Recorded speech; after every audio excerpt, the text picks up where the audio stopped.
No? Siyempre gusto mo agad makasama, uy, kapatid ko, kailangan maisama ko sa net. Kasi di ba, ang goal mo lang naman taga-kumita eh. At maisama mo yung loved ones mo. So di ba, yun yung kailangan mo maisama yung loved ones. Ngayon sa pagsama mo sa loved ones mo, yun nakita mo, hindi naman niya nakita.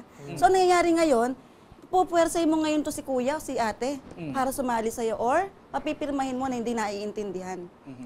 And ako, personally, I've been in the industry for more than 10 years. Sabi ko, di bali nang mabagal yung team ko, pero sigurado. Kasi lagi ko sinasabi, you educate people. Di bali nang sumali sila later on, at least naintindihan nila. Kaysa sumali sila kasi nakuha mo sa hypes. Pinakitaan mo ng kung ano-anong cheque. Up to now, if people are asking me in the company, in one company, I don't tell them exactly how much I'm earning. Habulin ka pa ng biyaya. Hindi talaga, kasi parang, siguro isang advantage yun, negosyante ako nagsimula eh. Hindi man ako as network marketer eh. Kaya lang na-inlove ako sa network marketing kasi nakita ko yung I can leverage myself through the power of network marketing. Yun yung importante doon. You can leverage yourself. Okay. So you teach people in MLM or network marketing. Pag tinuruan mo sila ng tama, may sistema ka, may mentor ka, and then you have coach.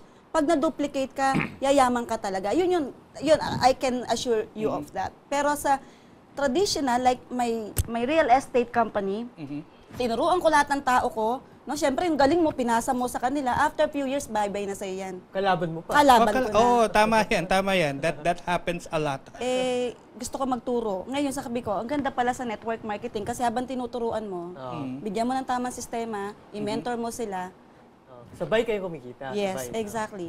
Nagbubura lang ako ng messages kasi hindi na pumapasok yung iba eh. Saka meron pa ako dadagdag. Meron kasi difference ang network marketing saka sa MLM. Yeah.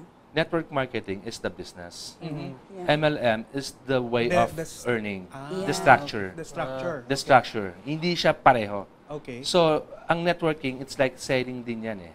Para ka may tindahan. Diba? May produkto ka, binibenta mo sa maraming tao. Yung mga taong bumibili, they are your network. Pero ang structure mo sa'yo is tubo-tubo. Okay. Ngayon, sa networking naman, Direct selling. May structure ka. It's either MLM, Unilevel, Binary, Matrix. So, iba-iba. So, when we say MLM, it's a structure ng business mo na networking. Okay. Yep. So, napapaano tayo sa networking eh. Actually, like you said, social networking Yes. is not about MLM. Yes. Correct. It's more about socializing. It's more about socializing, using about people. social media. Correct. Yes. Okay, to up your business. Yes, Right? exactly. So, can you give us like, let's say it just so happens na nasa MLM yung iba sa inyo. Okay? But can you give us an example? Let's say I am a lowly farmer. Okay? Okay? And how can I use social networking to help me with my business? I am located let's say in Batangas or something.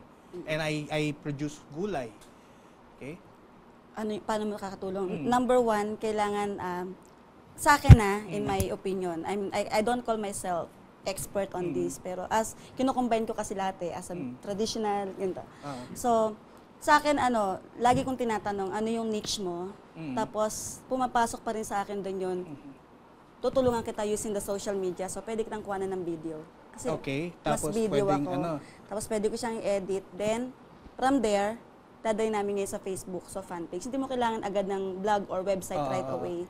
Kasi ang fan page mo can also be one way of you selling your business or your product or services. Okay, Ngayon, and it's free, no? Yeah, it's free. Ang problema lang syempre, karamihan nga na nasa probinsya walang internet. So paano nga naman 'yon? So mag-take siya ng effort to come nearby dun sa lugar na wala na may internet. Pero marami nang may internet ngayon. Yun nga, pero nalaman ko yung iba wala daw. Pagpunta ko sa mga ang dami nang may internet, hindi ako nagbibiro. The others lalo na sa hacienda. Yung sa hacienda kasi gumagamit sila ng satellite kasi, yes. Okay? Pero yung satellite dish na yan, ang tawag nito, nawa-wifi, wala lang equipment yung si farmer. Okay. Pero may internet. So, mas madali nilang gamitin yung social media sa business nila pag gano'n ang situation, di ba? Kumbaga, free naman ang social media eh. Libre yan. So, kahit sinong tao pwedeng gamitin yan. So, yun yung purpose ng PSIE. Paano mo Actually, gagamitin yung social media sa business mo? Yeah. Actually, nung nag-come up kami nung last March event ng Social Networking 101 kasi it's a module. So 101, 102, and 103. So magiging paulit-ulit siya. Okay, kasi gusto talaga namin basic talaga. Okay. Basic talaga. Since yung advocacy namin, ang tao, matuto talaga. From scratch talaga, up to medyo advanced. So, nung nag-come up kami ng Social Networking 101, yung ibang participants doon, sabi, pwede po ba kayong dalhin sa probinsya? Yun. So, meron na. At okay kayo doon? Oh yeah, we can go there. We Hindi can kami go namimili. anywhere. Kasi yun yung kami. May nagtanong, ang PSI iba, may ini-endorse na specific MLM o Wala. Wala. Actually, do sa Pinoy Success, we have a fan page. We have also a group. It took us months. Wala kami talagang pinasok na any network marketer there. Gusto namin mga nagtatrabaho, gusto matuto magnegosyo. So recently, dahil na-expose na ako sa social media, so they asked me, they asked Edison, they asked Tom, they asked Giselle, pwede? Yeah, provided that. Pero ang pagkaintindi ko is that some of you actually belong to different Yeah, MLMs. different MLM companies. Okay, yeah. so it's not one MLM company that's endorsing all of this. It's Correct. it just so happens. Yep. It so Nagkataon happened. lang. Correct, Yes, correct. nagkataon lang. Na may iba sa inyo na nasa network. Oo. Yes. Pero hindi namin ino-offer yung opportunity namin sa mga taong nag-ano sa amin sa PSI. Pinag-usapan nyo na yan talaga. Ay, Agreement din siguro yung saka, ethics na lang oo, sa amin. ayaw talaga namin. Kasi ako ayoko nang kinukulit mo ko eh. Oo, ako rin Kumbaga, ayoko ako eh. network, sa Pilipinas kasi mas kilala yung MLM eh. I'm one of the MLM leaders in the industry. I mean, I have names. I have a name na kilala talaga siya. So, I usually join sa mga international company. So, ayoko talaga minsan. Yun yung tinuturo namin sa social networking na yung ethics, how to use social media the right way. Ethically, sabi ko, ethically, professionally, and legally. Kasi spam ka nila ito, Jelly, may opportunity ako sa'yo. So, they will make friends with you, pero bibigyan ka ng business opportunity. ka. Ayoko talaga. Pati no? mga ibang real estate na kilala ko dyan. Oo. Ay, Huwag na natin banggitin. Oo Itago nga. na lang natin sila sa... Madami. Madami. Kumbaga, tapos that's one thing that we are really teaching people na gamitin yung Facebook, especially Facebook, no? Sa LinkedIn maganda eh kasi professional eh. Kumbaga mas identify mo yung market mo eh. Pero sa Facebook kasi lantaran eh. Parang 'di ba, they can post anything Kaya ako may mga restriction ako sa Facebook. Talagang gusto ko maayos siyang tingnan. And pag maayos tingnan yung social media tools mo, you will attract people to come to you. That's where attraction marketing is coming. That's attraction marketing. It's people coming to you Yeah. rather Correct. than you You going coming to to them. them. Yes. Yan ang attraction marketing. You create curiosity. And ako kahit may opportunity ako to tell them, ito yung opportunity ko, hindi ko sinasabi unless they ask. Isang tanong, isang sagot.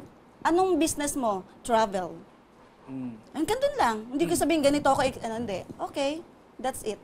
So kung ano yung tinanong, yun lang ang sagot ko. Okay, so what are the rewards naman? Kanina challenges eh, di ba? Rewards. Ano yung rewards mo? May natuto. So you yourself, you're learning. Oo, kasi tayo, no, miski sabihin natin kayo, speakers kayo, tayo, tapos nagtuturo tayo, pero hindi natin alam kasi pag nagtuturo tayo, natututo rin tayo eh. Oo. Not everyday kasi learning process yan eh. So ako, lalo na ako sa amin, sa business namin, no, kasi meron kami isang MLM company na pareho kami kasali. So ang ginagawa niya, pag all this yung kausap, ako, inaharap niya. Ako, ayaw niya siya. Oo, ako daw.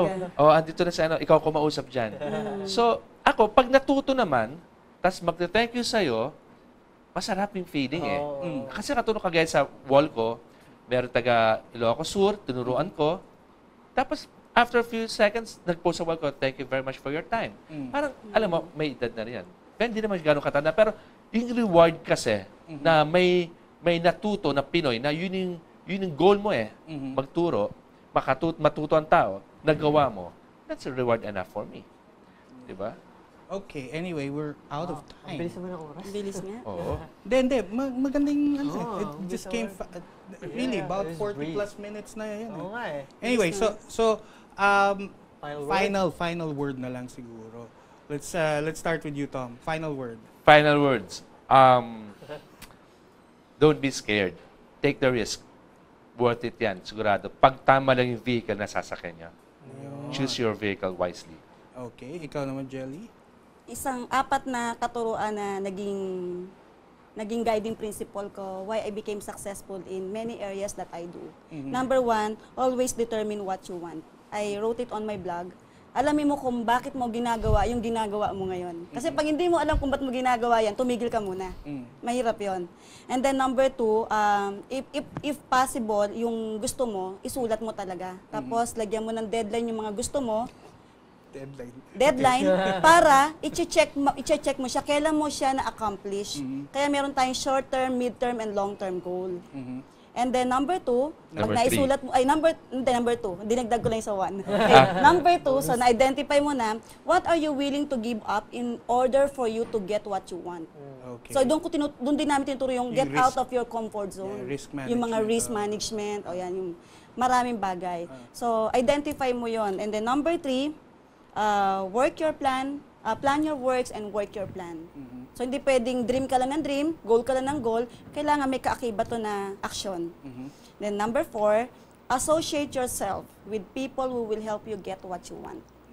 Gamitan na pala to. Yan ang magandang gamitan, di ba? Di ba, tell me who your friends are, I'll tell you who you are, di ba? So yun yung guiding principle ko na in my yung team namin expanding in 21 countries. Yan yung lagi kong tinuturo kasi very effective siya talaga. Okay. Alvin, you have something to say? Marami na naman ang natutunan. Like deadlines, no? Like deadlines, yes. So we have to set our deadlines. We do. Ano yun eh? Waterloo natin eh. Anyway, we've come to the end of another great show, and all I want to say is business, any business, social networking, whatever it is not about perfecting. It's about connecting. Yes. I'll connect with you next Monday.